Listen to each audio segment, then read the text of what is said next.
Interstate 95 is one of the busiest highways in the United States. Like many interstates, I-95 has bridges which allow it to pass over rivers, roads, and railroads.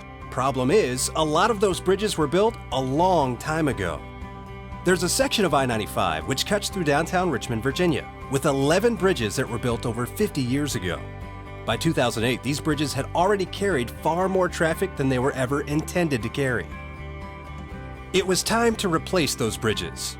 But with tens of thousands of vehicles traveling I-95 every day, any construction could cause major traffic delays. The Virginia Department of Transportation had to let people know that a 6-year construction project was coming. We didn't need to sell a product or a service, we needed to change driver behavior. We needed to get people to make a conscious decision to alter when and how they traveled nearly every day. To do this, we decided to become part of an ordinary day in the life of our audience. She wakes up in the morning to her clock radio and she hears one of our radio spots. The bridges on I-95 in Richmond are aging and they need to be replaced. New bridges are currently... She then checks the weather and news online where she sees one of our internet banners.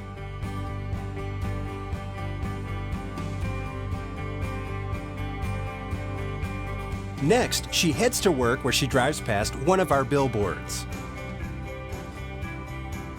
During some downtime at the office, she checks Facebook where she sees one of our Facebook ads and shareable images. At the end of her workday, she gets in her car and flips on the radio to check traffic where she hears one of our live traffic tags. VDOT is currently replacing bridges on I-95. On the way home, she stops for gas where she sees one of our gas pump toppers. She gets home and turns on the TV news, where she sees one of our TV billboards. 12 News is sponsored by VDOT. By the end of her day, she's both seen and heard our message about the bridge restoration project several times. She's been told what to expect on which days and at what times. She's been given alternate routes, and she's been given a website to visit for more information. The campaign was a tremendous success. Approval of VDOT's management of the project grew from 28% to 62%. 8 out of 10 residents reported they were highly in favor of the project. A remarkable 87% of drivers made changes to avoid the construction area.